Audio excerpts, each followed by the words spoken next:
Hey, good afternoon, good morning, good day, and welcome to Q&A with Dr. Gray. My name's Ken Walls, and I want to introduce Dr. Gray. As you already know, is the author of Men Are From Mars, Women Are From Venus. He's known around the world as the relationship expert. And then we also are joined today by Kay Daly, who has spent 4 decades in Washington, D.C. She has a podcast called The Daily Fix. She's amazing. You'll be joining Dr. Gray and Kay Daly shortly. But if you would do me a favor and share this out to everyone that you know, let's get thousands of people on here so Dr. Gray can answer your questions. Stay with us. We'll be right back with Kay Daly, Dr. Gray, answering your questions. Welcome to the weekly Q&A with Dr. Gray. During this show, Dr. Gray will take questions from the audience and answer them for you. Please share this out with all of your friends and family across all social media platforms. And now, let's welcome Dr. Gray. Hey everybody, I've got Kay with me as well. We're going to do question and answers today. And there's a new theme that I'm talking about because I have a book coming out probably next week. It's called Men Are From Mars, Women Are From Venus, for women only. It's learning how to be happy with or without a man. And certainly men are welcome to ask their questions as well. But a lot of my new ideas are topics that help women get more out of their relationships. And ultimately, one of the key factors is learning the bottom line of that book. It's a line that I wrote many times and I really enjoyed it. But when you make a man your hero, he will die for you. This is the most important thing. Men become their best person with a woman's love. And women can learn how to ask for what they want and appreciate what a man provides, and they will always get more. I see some people are coming on now. You're welcome to come on, and let's bring in Kay. Hey, Kay. Hi, Dr. Gray. Thank you so much for having me. I'm really happy to be with you. It's nice to have sort of a back and forth between Mars and Venus. And you're kind of a wild Venus too, but I think everybody enjoys you. I do. This is Tuesday, question and answers. On Friday, I do give a 1 hour talk on Facebook. I've been doing that for years. I've got so many books behind me. I have a lot to say. That's on Thursday. Thank you, moderator. I'm sort of in a timeless zone quite often. So let's. You can put your questions in on the chat, and I'm just wondering, Kay, if you have anything you see there you want to ask. Well, here's one I see, which is I can look at one, the first one, which is how do you stop attracting people who have the same dysfunctions as your original family members? Well, to a certain extent, you can't. We tend to attract a reflection of who we are. But what you can do is change the dysfunction within yourself, and then you'll start attracting people who are not like your family members. It gets better and better as you go along. But family members, there's a whole system of therapy, which I like. It's a good guy. It's Harville Hendricks, and he teaches imago therapy. And one of his basic premises is we tend to be attracted to people who help us heal our past. So you put it in a positive context. But another side of that is one of the 3 lessons to learn is you'll tend to be attracted to people who reflect dysfunction from your past until you can say no to that. And you move on to someone who has similar dysfunction to your past when you're not treating them well. So you have the ability at that point to realize you can bring out the worst of them or the best of them.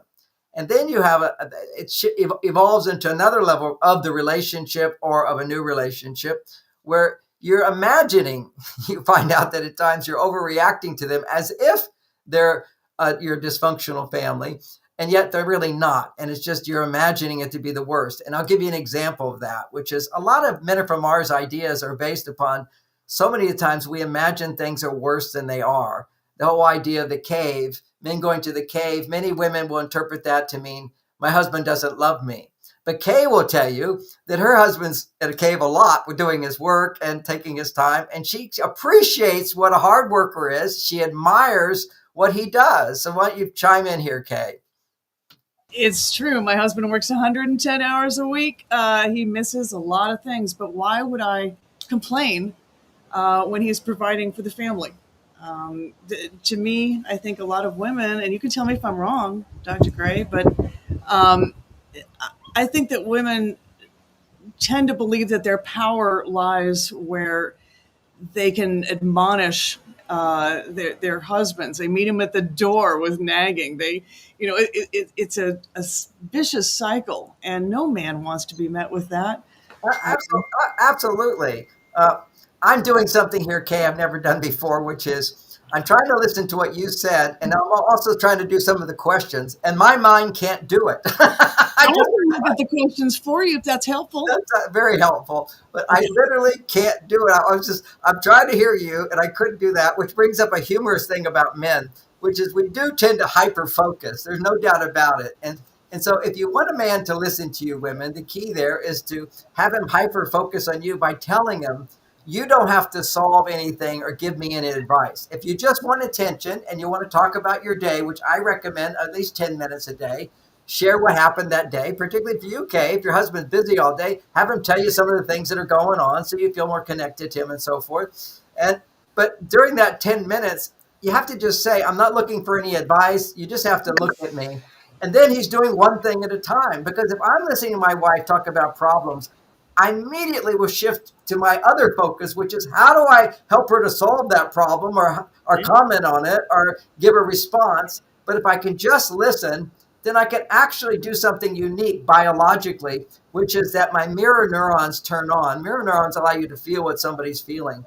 And then I can connect with her fully rather than getting distracted and thinking about, what did she just say? And what consequence does it have on me? And if she's upset about something, what should I do to help her feel better? It's just simply to listen. It's a new art for men. It's kind of like a non-doing, which is very Zen. And you just have to ask him to do it and he'll do it. And ironically, it will help women a lot. So while you were talking, Kay, I did see one question. There's a lot of questions popping up. And I'm so grateful everybody popping in their questions. And please share this with other people. Let's let people know about this. We just started it. And Yes. It's really, really fun for me. And I'm really happy to have Kay with me hosting. So, but the question was, someone who's familiar with my work, what I recommend for single women is, if you're single, practice the skills that I teach while you're dating, because they're new skills. I mean, a lot of, my whole book, Mars, Venus on a Date, has all these new ways of approaching.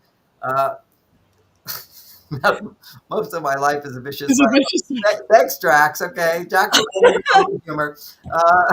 So on a date, what she's saying is, how can I practice these skills? And I write about them in my book, Mars, Venus on a Date. We can talk more about them if people ask questions.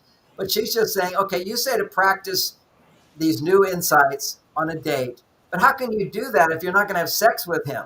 So this is really important. You don't have to have sex with a man to go on a date with him. This is like some misnomer. I was just watching TV, and it was once again, it's like on the first date, they jump into bed. Let's go have some fun and get naked and have sex. When you make sex so casual, it makes you superficial. It just takes you away from love. It's really important. We have to kind of go back to our traditional values with it. Take time to get to know someone, share, interact with them, and never, ever, women, have sex with a guy if you don't want to have sex with him. If you're not feeling, oh, my body wants to have sex, and not even your mind. Your mind can think, oh, he paid for my dinner and we're spending time together and I'm practicing my skills on him. What am I doing for him? You're doing a lot for him. See, women want to be reciprocal. They don't want to be selfish, so they're being reciprocal. So what happens is she feels, now I owe him something and he wants sex, so I should give that to him. No. What every man needs, rather what he wants, every man wants sex, but what he needs is to feel successful in making a woman happy. So if he provides a meal for you, then you appreciate that meal, then your appreciation is the gift to him. That's how you make a man feel loved and supported. And this whole idea that you're obligated to have sex with a guy, forget it. However, there is a little tip that I give, which is men do have these egos. And let's say he does something special for you and he's making his moves.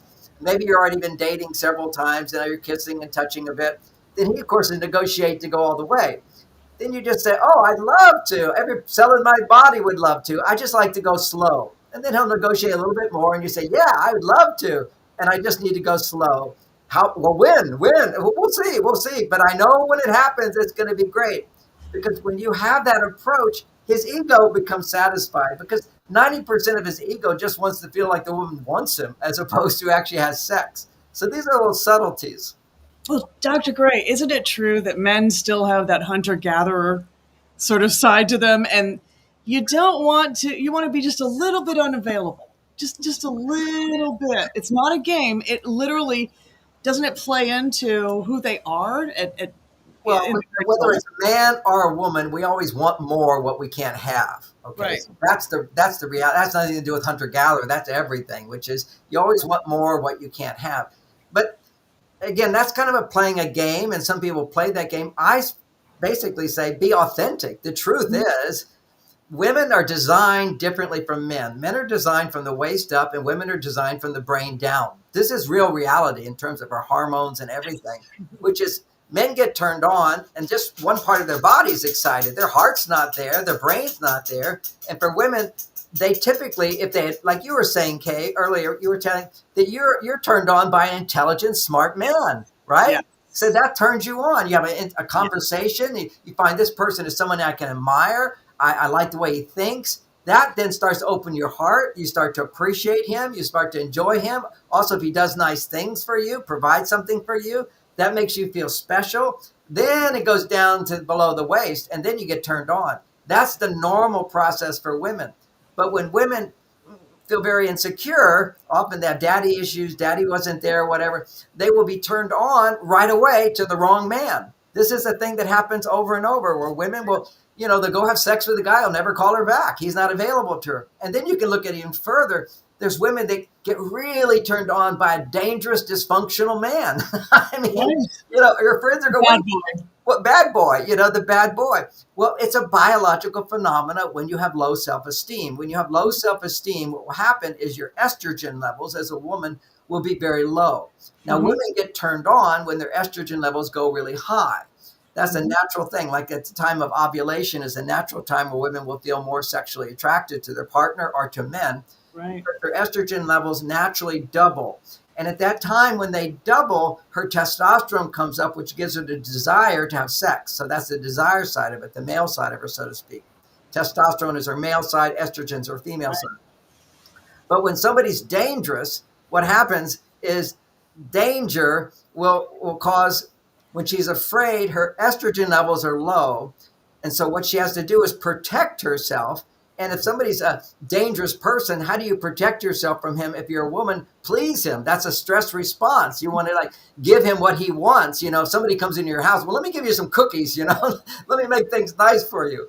So she's going to seek to placate him. And the way you placate a man, you give him what he wants. And what he wants is sex. Then what happens is with the feeling of, oh, I can give him sex, then her estrogen levels will go up. You imagine she'll have safety as a result of that. So ironically, you look to a dangerous person, give them sex, and then you feel safe. And safe is what allows your estrogen levels to go up. But it's the dark side of life. It's also what S&M's about, is creating a false danger where you can feel, oh, I need you, but I also feel I'm safe. And so you can have the healthy version of that, which is just a healthy relationship where a woman feels like, oh, I can be on my own, but that's not so much fun. If I have a partner who I feel support and backup, and somebody comes in the house, somebody's there, you always have, life has danger with it. I mean, Kay's over there in the Bahamas. I mean, you don't know who's going to come on your property. Actually, the Virgin Islands. Yeah, right, there she is. Virgin Islands. But Now, Anna's, Now, Anna's got a great question here. Can you explain the process between intimacy and engagement? What happens in brains of men to take action to stage 5? okay, she's referring, this is someone who's read my book, Mars, Venus, and Date. And in Mars, Venus, Date, I quickly summarize.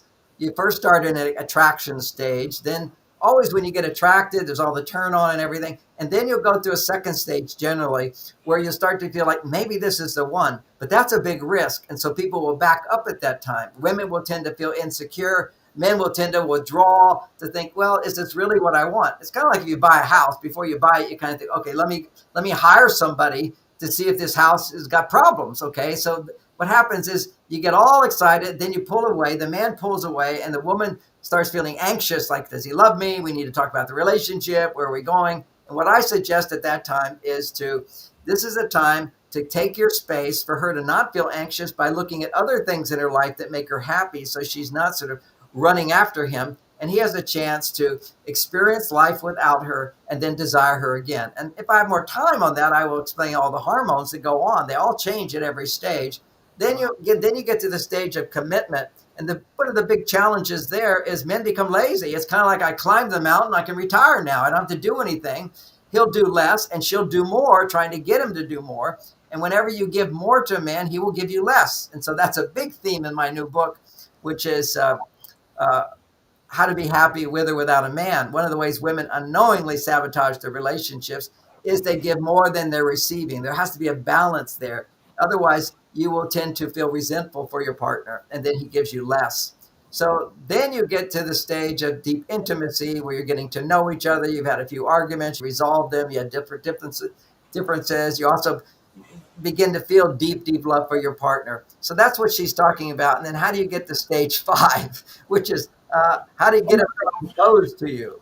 Okay, so you go through all the 4 stages, and then he wants to propose to you. If you rush through the stages, he won't ever make it to stage 5. So, ideally, even to go to the stage of uncertainty, don't rush into having lots of sex. Just take some time, get to know each other, establish a relationship where they're in the mind and their heart, and then you get to the sex part. So, I'm not a Puritan person, but I recommend go slow. It's wisdom. So if you go through the stage, he'll propose to you. However, this is a big question: how do you get a man to propose? But I'll give you a short thing with it. You let him know as the clock is ticking. A lot of women are like 36 years old and they've been dating for 3 years and he's not proposed. There's a tendency in men to, like, if I don't have to do it, why do it? Okay, every man has this. It's this efficiency gene. If you don't have to do something and everything's working, don't change it. And so you see all these people getting divorced, and you kind of figure like, well, do we really have to do that? This is a big issue. So what you do is you've trained him already in stage 3, how to keep asking for what you want. Because when men stop giving, you have to learn how to ask what you want, and you have to learn how to ask. And that's a whole art. I've written whole books on that. It'd be like, marketing, how do you ask people to sign up for something? It's an art. That's why I've written 20 books on this stuff. But the short answer is, when you learn to ask a man to do things and you're used to asking him and he's fun and he's happy, we might explore some of those techniques.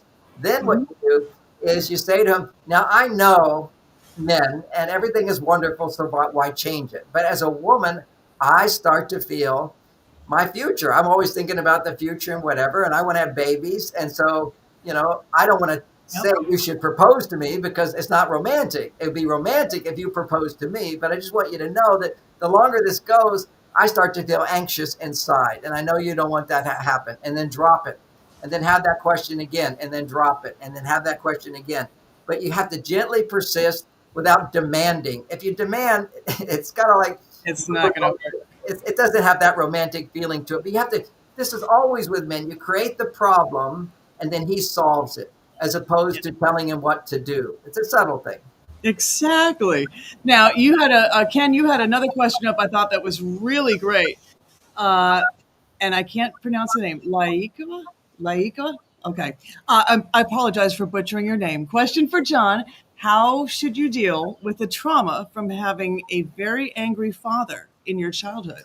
Okay, so the first thing, having an angry father in your childhood, is typically, I can't, I'm not doing a whole session to find out, but generally speaking, when you have an angry father, you have a lot of fear and anxiety inside of you. You have challenges asserting yourself, because if you were to assert yourself or argue back with your father, it would not be a good scene. So there's a lot of fear and anxiety inside. So probably in 2 weeks, what's going to happen is we're beta testing right now what's called the Mars Venus Heart Space app. Now, the Heart Space app asks you 5 questions, and then it helps you explore the deeper emotions that are suppressed. Anybody with an angry father has a massive amount of suppressed emotion, and that keeps you from feeling your personal power to assert yourself.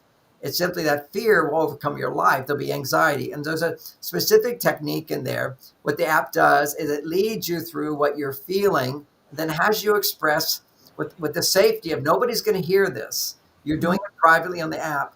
You just simply ask you questions about what you don't like, what you're disappointed about, what your concerns, worries are. and what your regrets are. Once you just talk for a couple of minutes, 1 minute for each question, it's 5 minutes. It will then write out a letter from you to your father where it will for you express your anger at him. You will express your hurt by him. It will express your fears of him. It will express your regrets and shame that you feel when your father's angry with you. It will do all that things that you can't even imagine you feel inside. These are the things. I have an algorithm in my brain that I've used for 40 years to help women and men understand whenever they're upset about something, there's a whole deep level of emotions that they're not even aware of. See, that's where you pay for a good therapist, is they'll help you to discover what your feelings are, but it's very slow because they'll just keep asking you, and what else do you feel? What else do you feel? I just tell you what you feel and you read it in the letter, and the algorithm does it automatically. And so you read it out, and immediately tears will come up, and you'll connect to feelings of empowerment inside of you because you got in touch with the power which is yours that was taken away from you by your father's anger. So that's one process of healing yourself over time. And that's and you can go online to in a couple of weeks to App Store. It's free for your first one to see if you like it. It's a powerful tool. Now that's for your long ongoing healing. The second thing is what you have to learn to do in your relationships. Typically, you'll be attracted to a man who gets angry. And when that man gets angry, you have to learn how to diffuse a man's anger. And one of the first steps, there's more to this, my whole new book about Be Happy With or Without a Man, is you have to learn how to diffuse a man's anger. And the first way to diffuse a man's anger is to realize how you make it worse. So in short, I'll explain it. Whenever a man starts to get angry, he's making more estrogen, the female hormone, and his male hormone's going down. It's the opposite of what everybody thinks. I have the science to back it up. It's all proven, which is that when men are angry, their testosterone is not high. Everybody thinks testosterone makes men angry. No, it's when his testosterone's going down and his estrogen is going up. Now, what makes estrogen go up? Talking about your feelings. That's why women talking about their feelings helps to raise their estrogen and lower women's stress. When women are stressed, the most important hormone that needs to go up is estrogen. And talking about your feelings is one of the ways to raise estrogen. Another way to raise estrogen is ask men to do things and men do it for you. Romance raises estrogen. When men do things for women, women's estrogen levels go up. But one of the potent things for women today is if they can talk about their feelings and their partner just listens, they feel heard, they feel seen, they feel loved, they feel cared for. All of that raises estrogen, which lowers women's stress. For men, raising estrogen raises his stress. We're opposites. And so when a man is angry, already you know his estrogen's rising, his testosterone's going down. Don't get him to talk. That's how you diffuse it. Don't ask him questions. Say, well, let me think about this, and walk out of the room. That's it. Don't let him talk. But see, women do the opposite because they don't understand men. Right. You don't understand men. You think, oh, we can have a good conversation and he'll calm down. No, it's just the opposite. If people understood this, 90% of the abuse in homes would stop. It's just simply women will tend to, well, why did you say this? And how could you say that? Why did you do that? You're not feeling this. They aggravate. I don't know the word for it right now, but they will stimulate a man to talk by saying things, thinking the conversation, if we just talk about it, everything will work out. Well, it doesn't always work out. You can only talk about things if both people have their hearts open. And when you're having sex with somebody in life, when you're connected that much, people are hypersensitive to any form of criticism. I get a conversation with other people. They can disagree with me. They can say anything. Well, so what? But when it's my wife, I'm hypersensitive because I've opened my heart to her. I have no defenses. In a sense, when we make love, we connect with a part of us, which is pure love, which is what we felt when we were children. So we're wide open, just like a child is very vulnerable. When you're making love, you're very vulnerable. And then after making love, you also have that vulnerability where somebody can influence you 10 times more than anybody else can. So you have to be very careful not to antagonize your partner at that time with implied questions like, why would you say that? But you didn't do that. But you said this. Any kind of argument, as soon as a man starts to get angry, stop talking, diffuse it by going, that's a good idea. Let me think about that and get out of the room. Because the way men can rebuild their testosterone, simple concept, is space. Let him be alone. When men have their space to do what they do, they can raise their testosterone. But when they're connecting with their wife, their girlfriend, whatever, their estrogen is going to naturally rise, which is not a bad thing as long as his testosterone is high and his estrogen's rising at the same time. That's turn on. That's what men get erections actually when their estrogen's rising, but their testosterone has to already be high. Ah, I was going to go to that one. Ken, I actually wanted to ask real quick, should women propose to men? That's a good one. I think what you do when women proposing to men, it's kind of like every woman, many women would feel like, when did your husband propose to you? It's more of a romantic thing. But Right. what I suggested was an indirect way of proposing, which is, one day I know we're going to get married, but I need you to propose to me. That's it. And do it special so I can brag to my girlfriends about it. Okay. Now That's that sounds like I mean, literally, that's a hammer over the head, isn't it? at a certain point, it's just, couples have conversations at a certain point. They're going to get married, but he's not ready to do it. He's not married already. And said, look, I'm not going to propose to you, but if you propose to me, I'm ready. So make it safe for him. Some men are like so on their female side, they can't make a decision, they can't make a commitment. Their feelings will get hurt. They're afraid of rejection. A lot of stuff goes on inside of men when it comes to making a commitment. I was just writing that in another book I'm writing, which is Why Men Fall in Love and Stay in Love. And a big part of that is commitment. And Yes. I'm just going to write down PCOS. Somebody asked this question. Yes. It says, thank you so very much for your time. This is from Jessica. Please. Well, let me finish the idea on commitment. Oh, okay. I want to hear Sorry. that. So there's a meme going around online. I do check out what other people are saying, which is men make a commitment when they're ready, or men commit to marriage or a relationship when they're ready. And there's a big truth to that, which is a lot of men, ultimately, why a man feels confident to commit to a woman. He can love her, but he has to feel confident that he can make her happy. So there's two aspects of it. Am I making enough money in my life? Can I, provide something for her? Because if I don't have my money together, my career together, how can I make her happy? So that can hold men back, just to know that. That's called, is he ready to do it? But then there's another side of it, which is that a man could provide enough for his partner, but he doesn't commit. And that's because he doesn't have evidence and clarity that there can be trouble in the relationship and she's able to apologize, that she's able to look at her side of it, that he's not marrying a victim. It's very, very important, because women can get caught up in this victim stuff and get all upset with their partner. And men just go, I can't handle that. I can't handle that. So, a big part of my newest book, which isn't yet out, is how women can apologize. Okay. See, women don't understand men and apologies. When two men are fighting, we can be really fighting with each other. All it takes for them to become best friends again is just for one of them to go, okay, you won. That's Yep. it. Sorry, man. Punch in the shoulder. That's it. That's it. We're done. It's as simply as, okay, you're right. I'm done. Men are so simple, but women are so complicated. So you don't understand how simple men are. So if I apologize to my wife for something, which I do all the time because she's learned how to accept my apology. But most women, when you say, oh, I'm so sorry, they go, well, now I have to tell you all the things you're sorry for, you should be sorry for. And I don't yet receive it. She has to talk. If she's stressed, she has to talk about everything, why she's upset and feel okay being upset. Because when you have negative emotions, a woman wants to feel like she's a good person. So when she has negative emotions, she feels she has to justify all those negative emotions. And by talking about it biologically, it does raise her estrogen so that she can open her heart and accept his apology.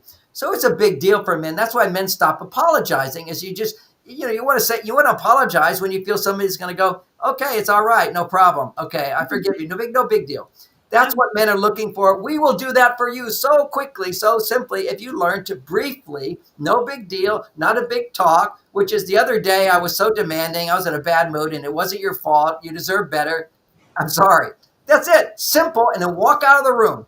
Walk out of the room. He's not going to give you a big talk on why you should feel bad and you shouldn't do this and what you should do. We are so simple. I'm coming back to my favorite phrase, which is, when you make a man your hero, he will die for you. This is what men do. We've done it for a million years. We will die for women, but we need to have parades. Okay. And they'll put you on the pedestal. and he will put you on Very the true. pedestal. He will serve you. So this is this is why it's so important for women to understand men, because they complicate their relationships so much. Now, this other lady has Jessica. Thanks, you came back again from the last one, which is 25% of women have PCOS. So the question is, thanks so much for your time. Please help me understand how to treat PCOS and fibroids. Okay. First, I want to remind everybody, this is such important information. Please share this with other people. Please let people know it's happening. We're going to do it every Tuesday, and it's a fun thing for me as well. And I just want to get this message out. It's time. I held back for a while with my books because this whole trans thing was going on and all this hateful comments and whatever. And I'm sure I'll get some of those, but please overshadow them with your comments and get this out there, because we need to wake up. We're losing the family. We're Yes. losing civilization. Yes. This is like, the confusion and the universities. I got kicked out of Harvard and what was it, Stanford, giving talks. The students were too triggered by what I have to say. This is such common sense, and now we have science to back it up. So I've taken all this time to research it. Nobody can say to me that, oh, this is not true. I have a biological reason for everything I say, and I'll come back to for those who are joining us a little late, the biology of how men and women are different. They're so biologically different in so many different ways, but the most important thing is how we cope with stress. Because when we're stressed, and this has to do with PCOS, but when we're stressed, always when you're producing stress hormones, cortisol, a woman will be making low estrogen and high testosterone. Biologically, women need to not be stressed 10 to 20 times more estrogen than a man needs to make. And a man needs to make 10 to 20 times more testosterone than a woman for him to regulate stress effectively. So now, doesn't it make sense? Let's learn to communicate in ways that raise men's testosterone, communicate in ways that raise a woman's estrogen. And if you look at what is the male side of us, what's the real purpose of our male side? And when that side of us, we're expressing it as men, your testosterone goes up, which is to help women. It's the most important thing, to help women and help your family. This is aligning you with your reason you're here in this world for civilization, to let the love, which is the divine side of us, the spirit side of us, come through by helping women. And if you're not helping women in your life, you can't connect with the divine. It's just simply, this is your soul's purpose as men. Make money so that you can then help women. And for women, your sole purpose on a biological level is to make babies. Now, I'm just talking biological level. You make babies, and if you don't make babies, you care for babies. You help people in need. You don't have your own children. But biologically, this is how you're wired up to be. But you can't help others and have your stress go down if you don't have a man helping you or somebody helping you. And it should not be the government. That's why they want to break up the family unit and so forth, because if women are dependent on the government, they won't depend on men, and men will lose their power. This is what happens in every communistic society where you're dependent on the government. The men become weak.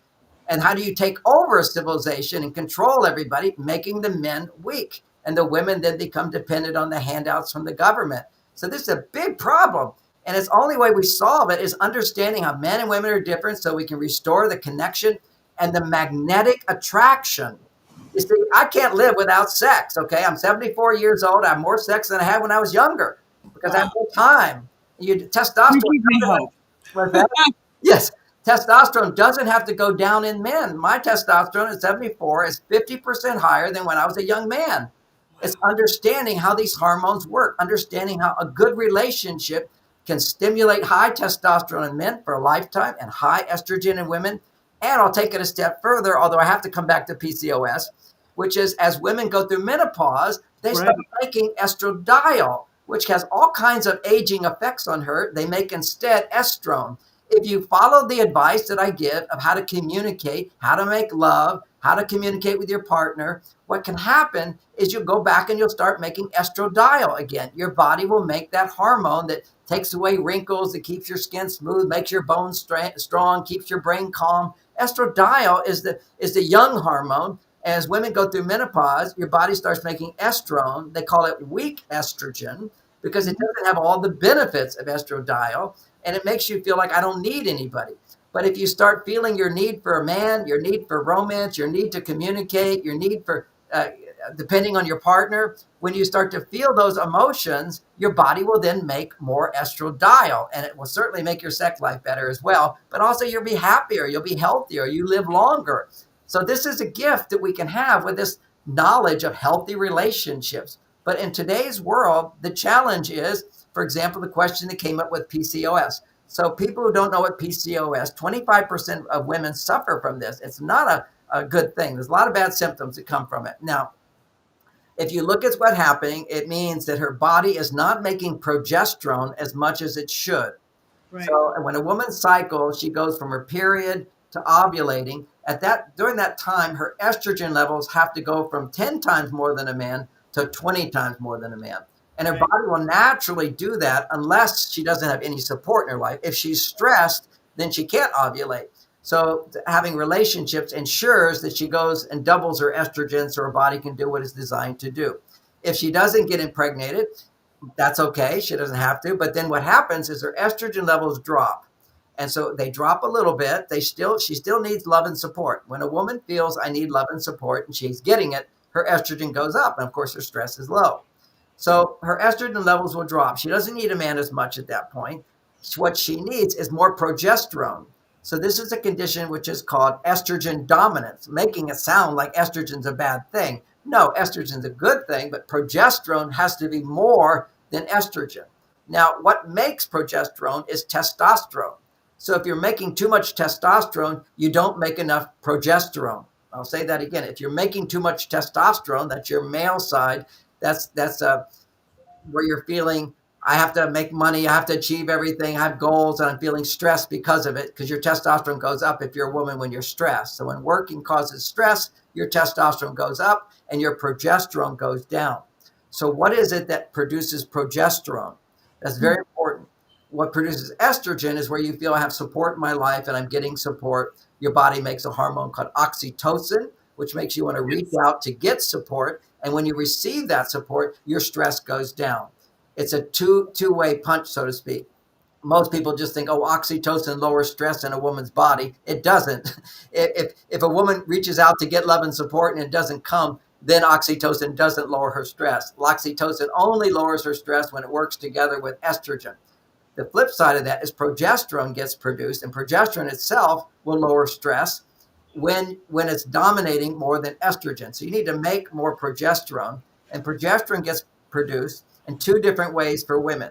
Some women are more extroverted. And so when you're extroverted, anytime you do something that you love to do, okay, you don't have to do, but you love to do, you make much of progesterone. That's why women always did things. Men basically signed a contract, said, honey, you do what you love to do, and I'll do the difficult stuff, so you don't have to do it. And so he does that. He gets high testosterone from that. She then appreciates him and loves him. And also she has plenty of time while he's busy doing the dirty, dangerous, difficult things. She has plenty of time to do the things she loves to do. So that's an extrovert. And that's different women. It's always going to be different. But it's that feeling of I have to do this is what inhibits progesterone production. The flip side of that is some women are more introverted.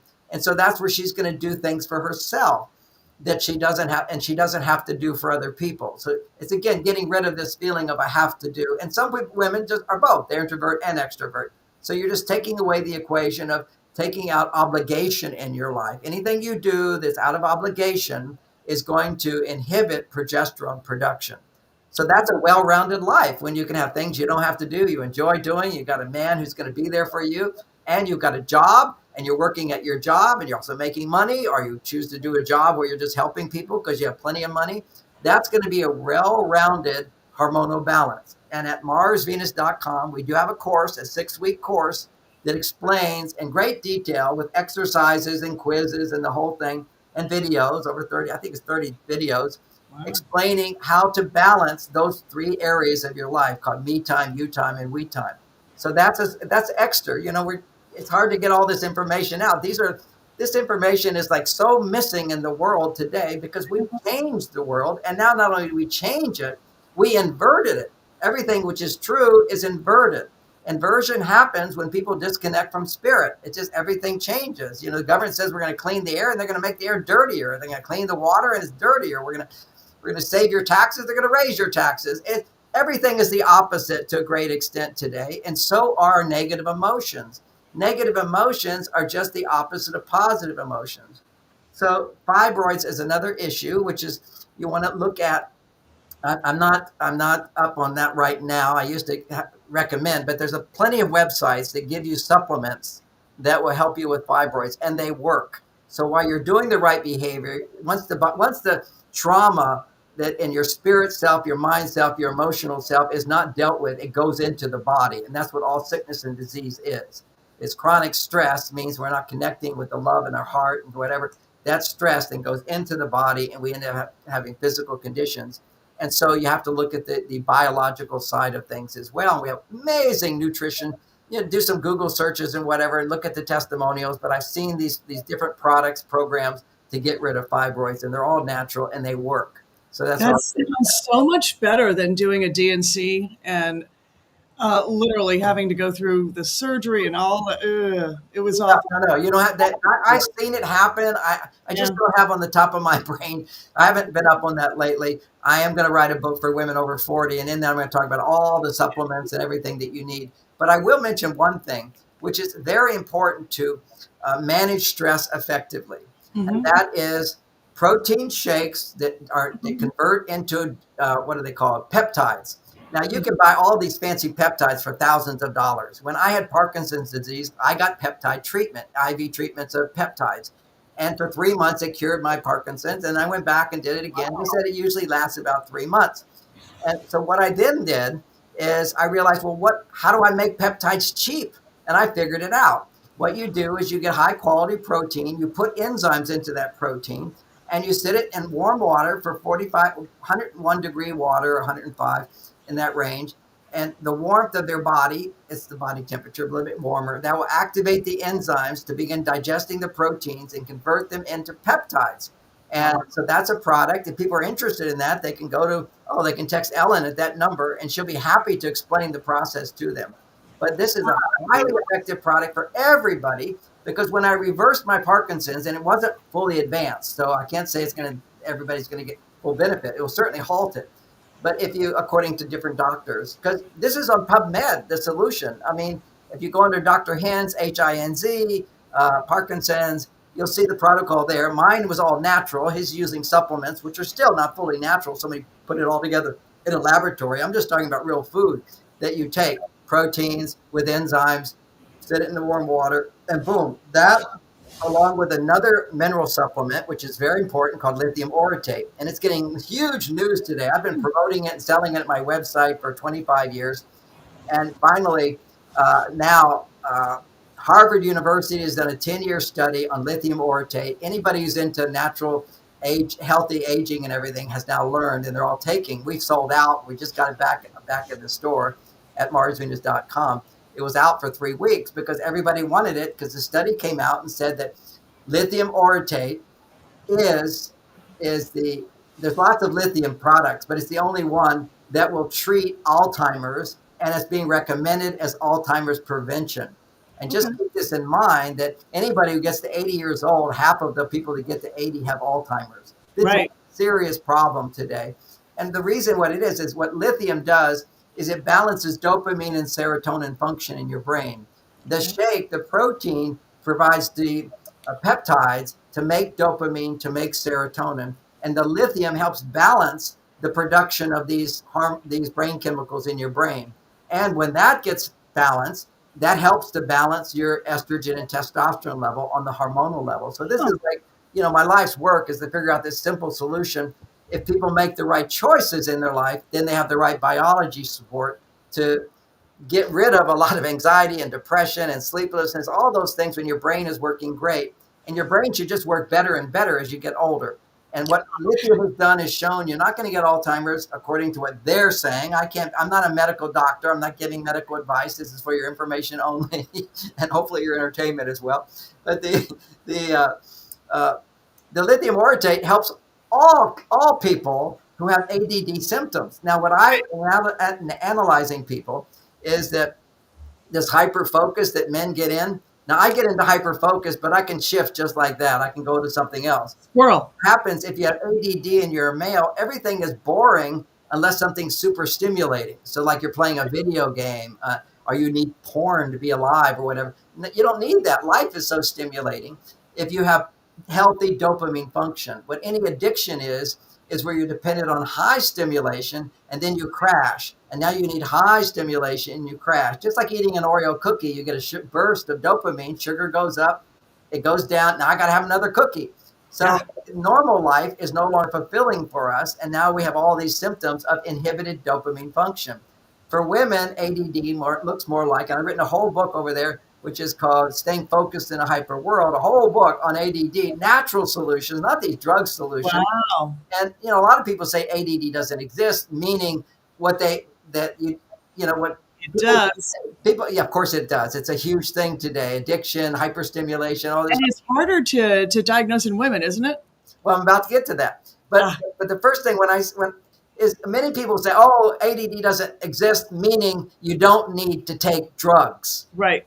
So I'm in that camp. You don't need to take drugs, but you have to recognize that these symptoms do exist. And they're going to be more in some people naturally, but it goes too far for males where they get hyper focused and they're inflexible in the relationship. Mm-hmm. For women, it becomes hyper expanded awareness. They become overwhelmed. They can't turn off their brain. They go from one thing to another thing to another, and they feel this pressure, which causes that feeling of I have to do something, which is a stress response for women. You see, for me, if as a man, when I set a goal, like I set my goal this year to write 10 books. I did write them, but I have to edit them. It's taken me 6 months to edit the first one. But I wrote them. I said, I have all this information, 6 years of not writing a book. I can just sit down and wrote it. I've got them all done. But it's a big process to and this is my brain works better at 74. Okay, that's amazing. So I can focus, but at the same time, I'm able to have a relationship. I'm able to have a life. I'm able to shift. I don't just only do that. I'm able to be flexible in my life. So that's a good functioning brain, but you have to have flexibility as a male. The flip side of this for women is they feel overwhelmed and they have this feeling of I have to. But the point I was making was I feel I have to all the time because I set a goal, and that feeling I have to is not obligation, it's my choice. That's what makes it not stressful. Anytime you feel I have to do something and it's not your choice, it's going to cause stress. So for me, because I set goals, and every man to build testosterone, you need to have clear goals, things that inspire you, things that are challenging to you, it's things that you have to do something to achieve. And then, then I say, this is my goal. Well, what do I have to do? Now it's me controlling me with the feeling of I have to do. Same thing for women. When they feel I have to do something out of obligation, and women are more vulnerable to that. They've got all these rules on Venus. You give to me, I have to give back to you, all that stuff. So it's like really important for women to learn how to let go of this feeling of I have to, but I get to, I enjoy doing it, I like to do. And there'll always be some things you don't like to do and you have to do. It should be just the small part of your life, not the big part of your life. So those are my helpful advice for the PCOS. It's all about hormonal imbalance. No, that's very helpful. And for those of us who've already gone through menopause, I wish I had talked to you about this years ago. Oh, it's so great. That's going to be a whole book, which is called for women over 40. Okay, the whole I'm definitely over 40, but I know that. but Hannah's got a good question. You just read the book, what the process is, and in the book, Be Happy With or Without a Man, is all about women, what they can do to control and transform their hormones at any age. It's all there. It just doesn't have all the supplements that can also be helpful. Now, Anne, thank you for your question, Anne. At what age can children take lithium orotate? What dose is healthy? Now, when you go to your doctor and say, I want to take lithium orotate, they'll just hear lithium and they go, oh, that's dangerous. You shouldn't take that. You'll overdose. You'll be unhappy. I've been promoting this for 25 years. And also lithium orotate, or lithium, is illegal in every country in the world. It's not illegal to take, but it's illegal to sell. So you can't buy it anywhere. But you can buy it in America because we have freedom of speech. We have freedom of supplements. They want to take that away. They want to make all supplements. Every year they vote on it in Congress. And the Democrats, they will vote to take away all supplements, and everything has to be prescribed by your doctor. Fortunately, we have strong lobbies in the natural foods industry to stop that, but they try it. It's horrible. I remember talking directly to Nancy Pelosi, and I was on a flight from Washington, D.C., and she's right in the aisle next to me. I tortured her like you wouldn't believe. I spent the whole flight talking about natural supplements. And afterwards, I asked for 5 minutes of her time. She said yes, as we're waiting outside the airplane. And she said, well, I listened to you. You sound like an infomercial. I said, I do infomercials. But I asked her, I'll put it simply, because we have a time restriction on these. I asked her simply, I'm a healthy guy, healthier than probably any doctor out there. Why should I go to a doctor to buy my supplements? I don't need their advice, and they don't know what advice to give. They're given a few hours of training. They don't know anything when it comes to health and natural solutions using supplements. And she said, well, many of my people feel that way. And then I asked the same question again, and she said, yes, many of my people feel that way. Well, what do you feel? What do you think? Don't you think it's totally unfair and stupid and unfair, treating me like a child, trying to control me? Yeah. And she says, many of my people feel that way. And literally, I felt like her whole eyes turned black. Okay. It was such a denial of truth, no light coming out of her at all. Just want to say that, how frustrated I am with this government, with the pharmaceutical industry. So they made this illegal all around the world. Your doctor will tell you not to do it. They will say it's dangerous unless you go to the Harvard study. And the Harvard study will tell you the only form of lithium you should take is lithium orotate, the one I've been promoting, major promoter of it for the last 25 years. And I gave it to my children, all of my children. If you ask your doctor, they say, well, this hasn't been researched. We're talking about 5 milligrams. Okay. But that's such a tiny, tiny bit of lithium bonded to uric acid, which is just a salt from mother's milk. So from my point of view, you make your own decisions if you make your own decisions. But if you don't, check with your doctor, your natural holistic doctor who might know. Many of them do know about lithium orotate if you want to do that, because I'm required to say that. But from my point of view, I gave it to all my kids, and I gave also the protein shakes. They really like that. I just put the powder into it. And those are available on your website, right? That's all available at my website. And what you can do is, well, you call Ellen. Ellen will direct you to how to get it. Okay.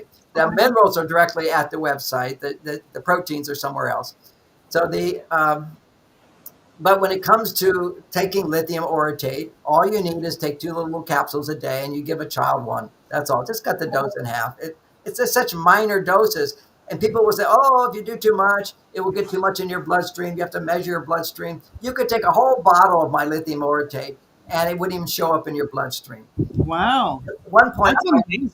at one point in my men's group, the guy who started Whole Foods, that owned Whole Foods, he's in my men's group. And I said, look, have them put this in the store. He couldn't get in because they said, well, this is known to make people happy, but you can't take too much of it. So people will think, if it makes me happy, it'll make me happier if I eat the whole bottle, and then there'll be side effects. But you can actually eat the whole bottle and you'll just have a stomach ache, and you also waste money because you only need a few milligrams. It's such a small thing of this important mineral. And why do we need it? Because we have this high stimulation. Anytime you eat sugar or you get really excited, you feel thrilled or feel depressed, any stressful response will cause a depletion of lithium. And so you just need to give a little bit. That's all it is. A little tiny capsule. That's interesting. Actually, I was going to go, Ken, to that one you just had up. She has been so patiently waiting. Pandora's Teacup. But if my man is having a hard time, is it okay to give him love and tell him how wonderful I think he is? Is that giving too much? I want him to know how much he is appreciated by me. I'll tell you, what you give to a man when he's having a hard time is you give him a lot of space, and you ask for his help in something, and you appreciate his help.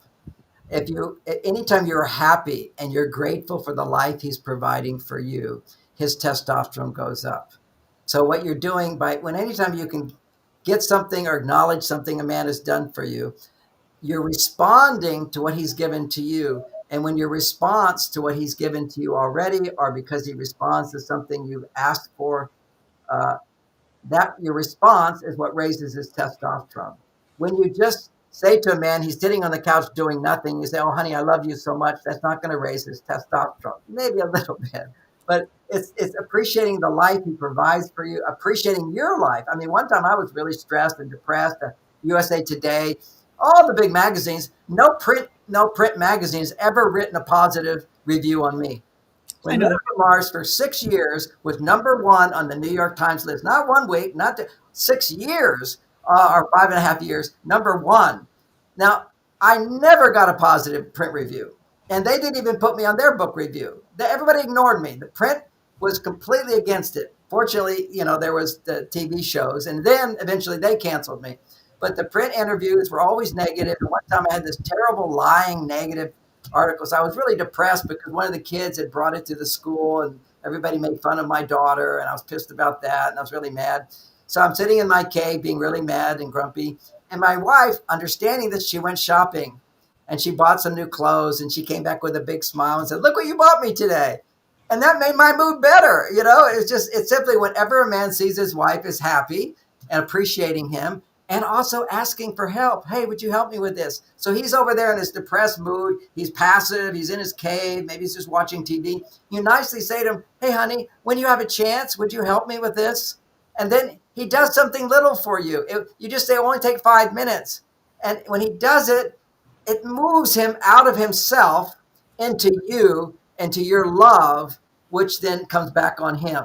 So this is another tip. And also in my, maybe next week we'll talk about the 5-minute ask. It's such a profound tool. But this week we'll go on to the next question.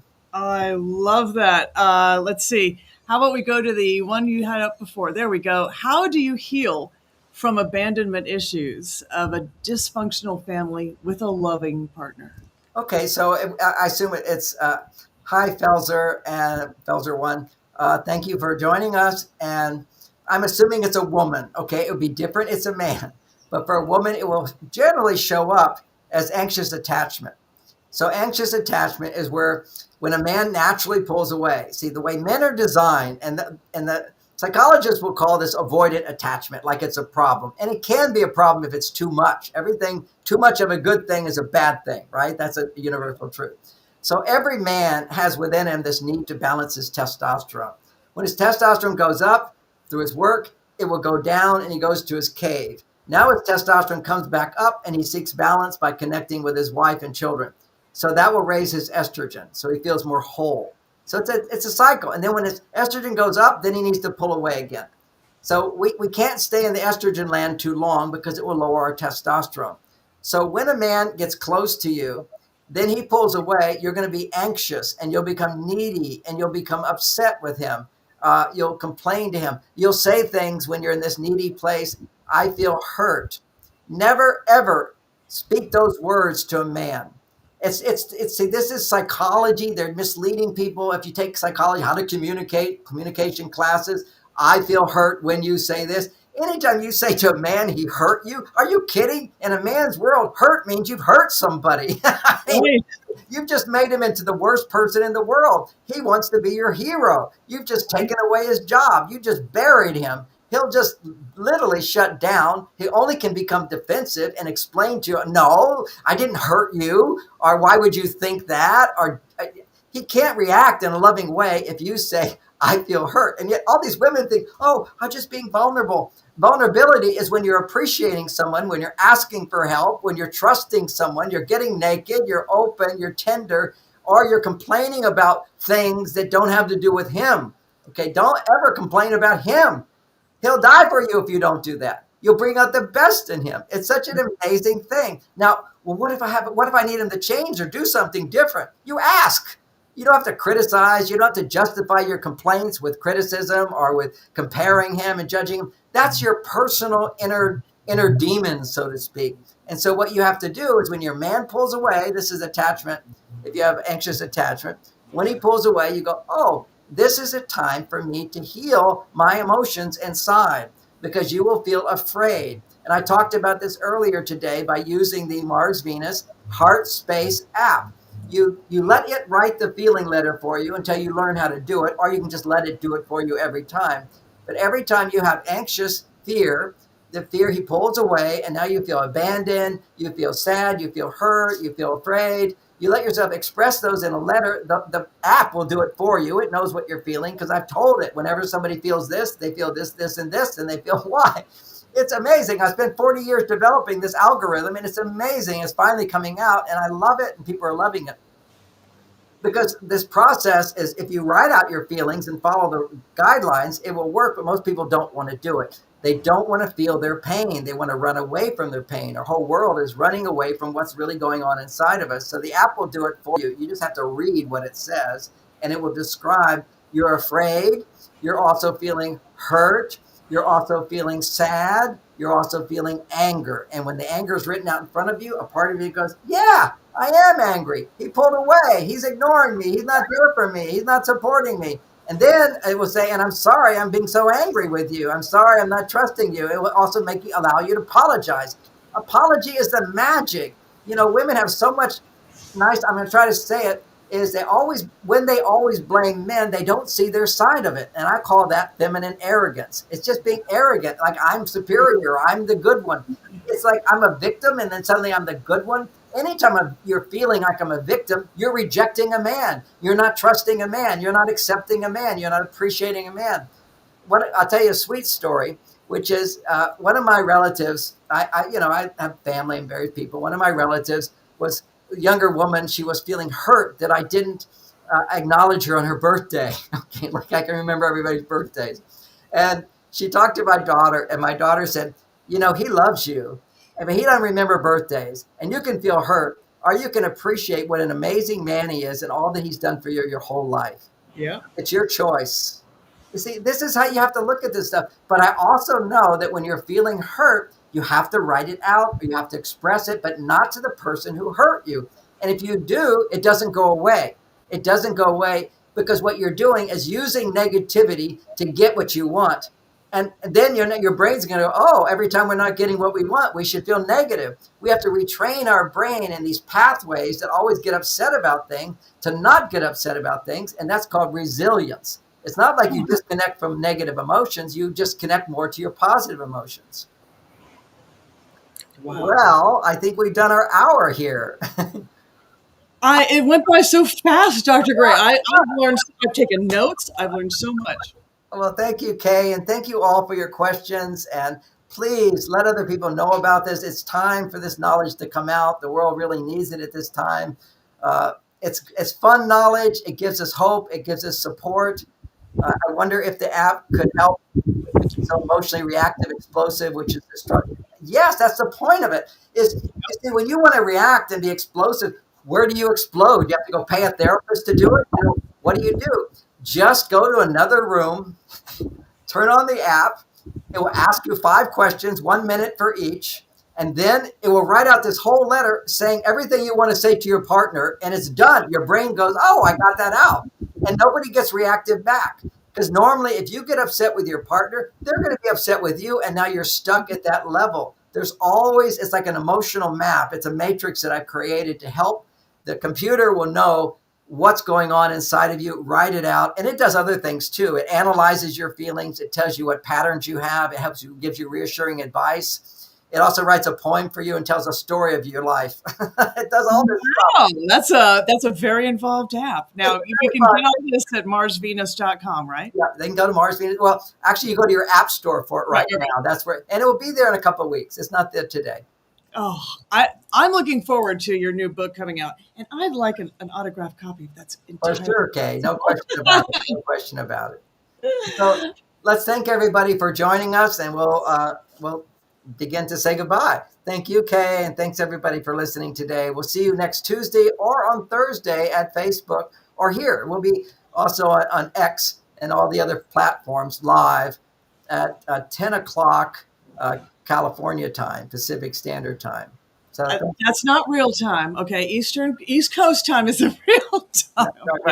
That's okay. What would that be? That's 10 o'clock, and that's 1 o'clock. 1 p.m. Yeah. Of course, Bahama time. What is it? Virgin Islands.